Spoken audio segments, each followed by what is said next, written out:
Mga kababayan nating seniors, kung kayo ay 60 o 65 pataas at nakakita ng balita tungkol sa isang 18,000 piso universal pension na darating ngayong Disyembre 20, mahalaga na marinig ninyo ito ngayon.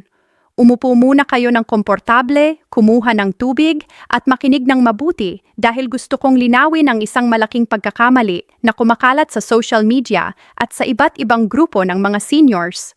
Walang 18,000 piso na universal pension na ilalabas sa Disyembre 20. Wala po yan. Pero huwag kayong mag-alala, hindi ko kayo iiwan dito sa kalituhan.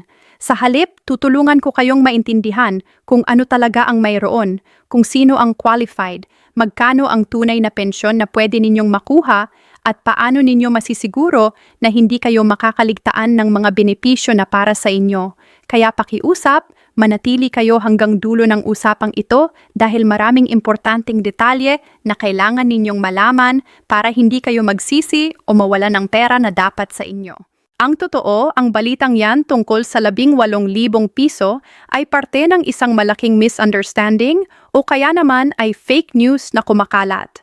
Maraming seniors ang nabibigla, umaasa, at nagtatanong sa DSWD at SSS offices dahil sa ganitong klaseng impormasyon na mali.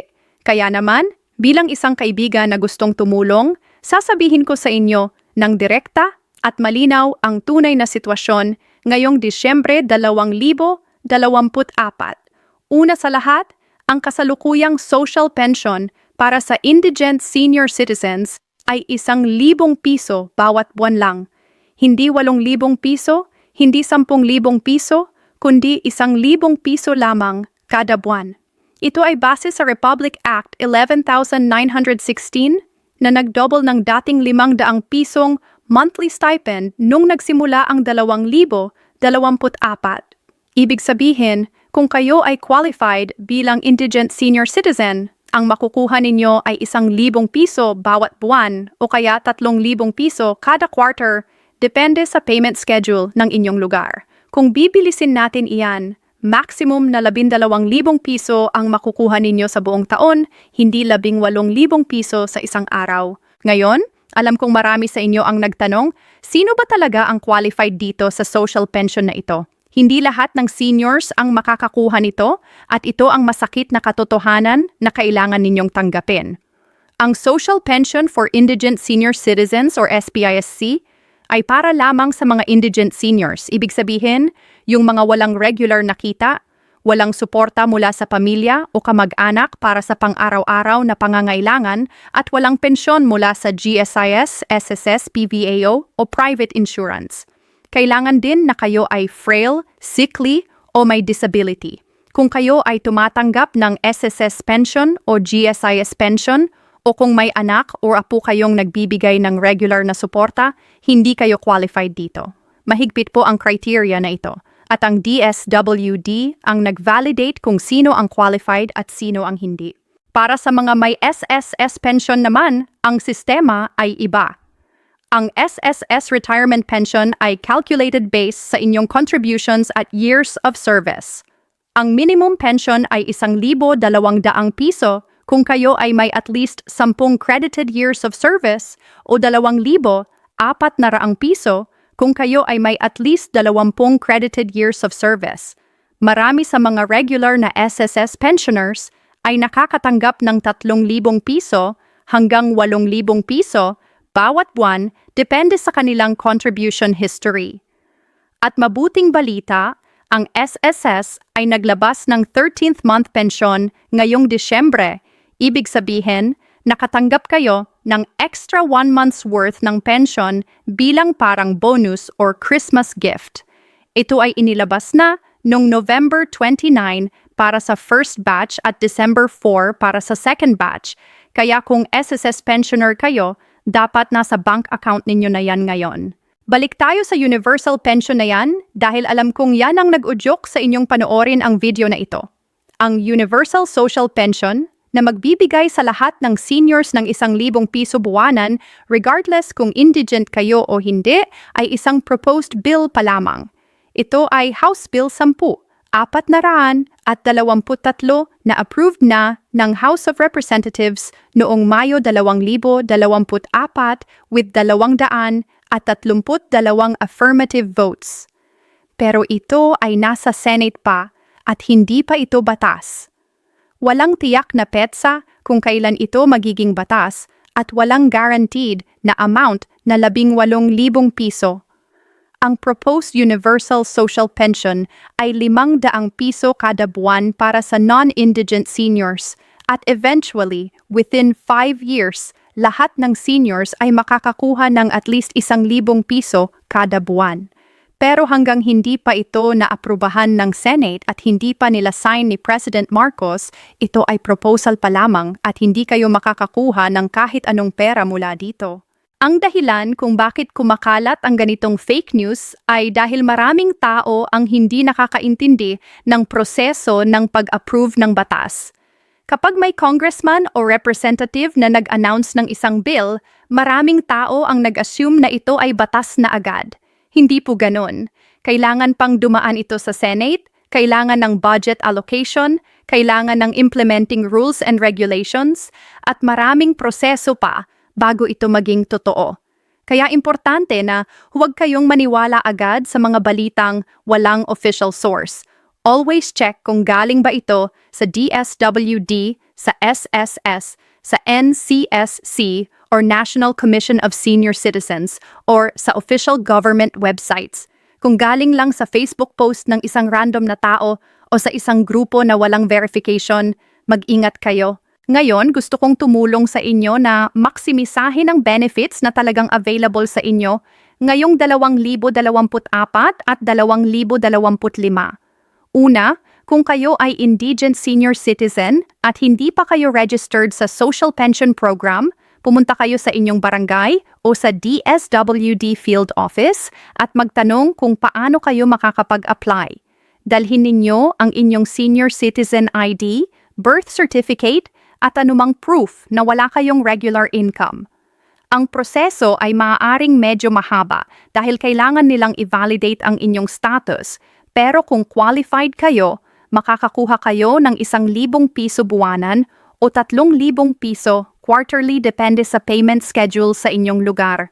Mula Agosto 2024, ang DSWD ay nag-shift na from semestral to monthly, bi-monthly, or quarterly payouts para mas madalas kayong makatanggap. So ito ay mas maganda na para sa inyo. Kung kayo naman ay SSS pensioner, siguruhing updated ang inyong bank details at UMID card.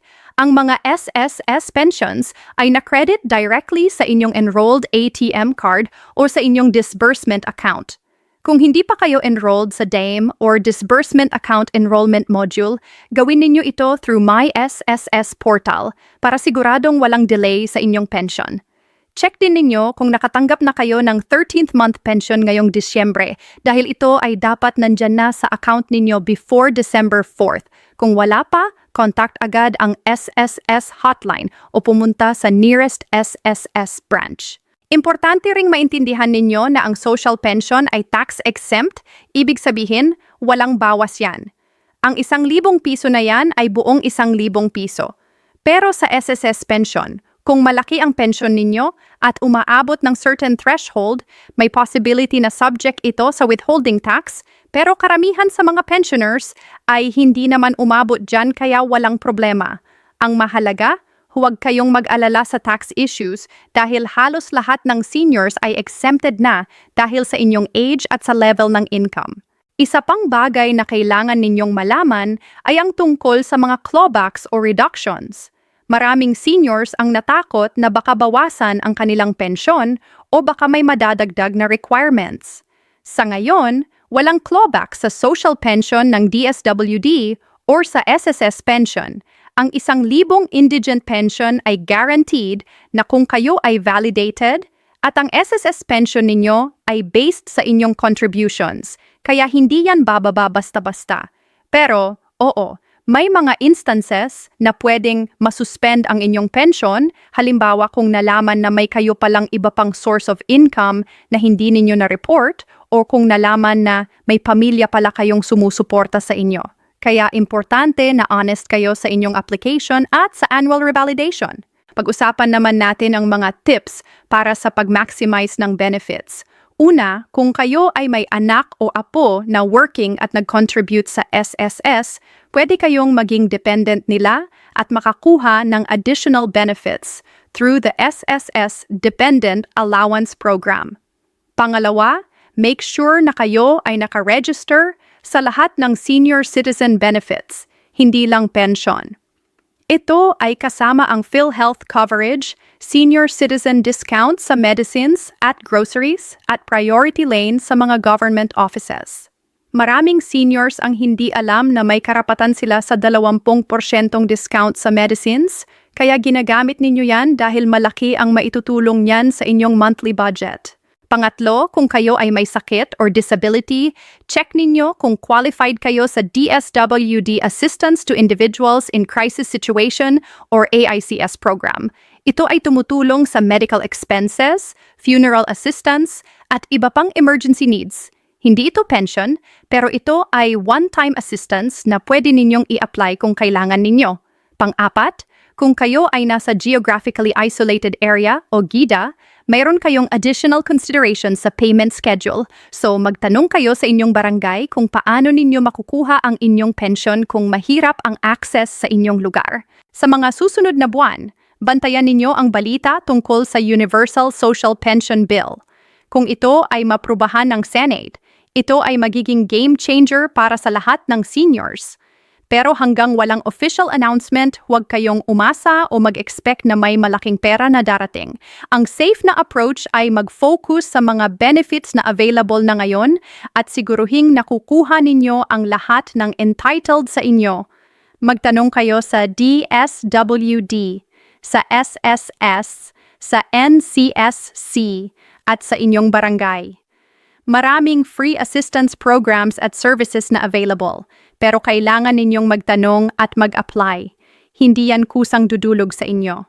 At sa huli pakiusap, huwag kayong madaling maniwala sa mga balitang masyadong maganda para maging totoo. Kung may nagsasabi ng 18,000 piso pensyon na ilalabas bukas, 50,000 piso ayuda sa Pasko, o 100,000 piso na bigayan sa mga seniors, mag-ingat kayo. Karamihan ng mga yan ay scam o fake news na ginagamit para makakuha ng inyong personal information o para mag-viral lang ang post.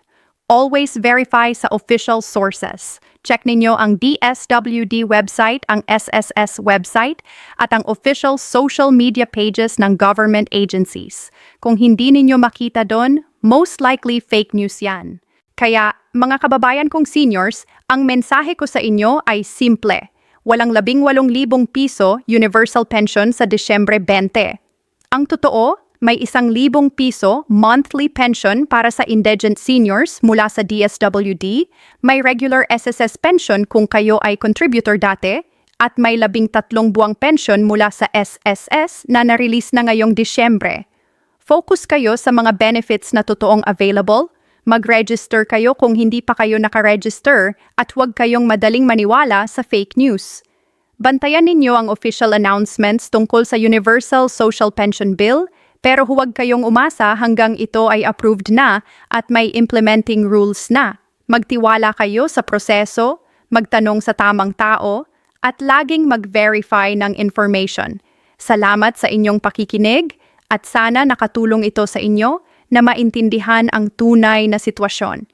Ingat kayong lahat at pahalagahan ninyo ang bawat piso na natatanggap ninyo mula sa gobyerno.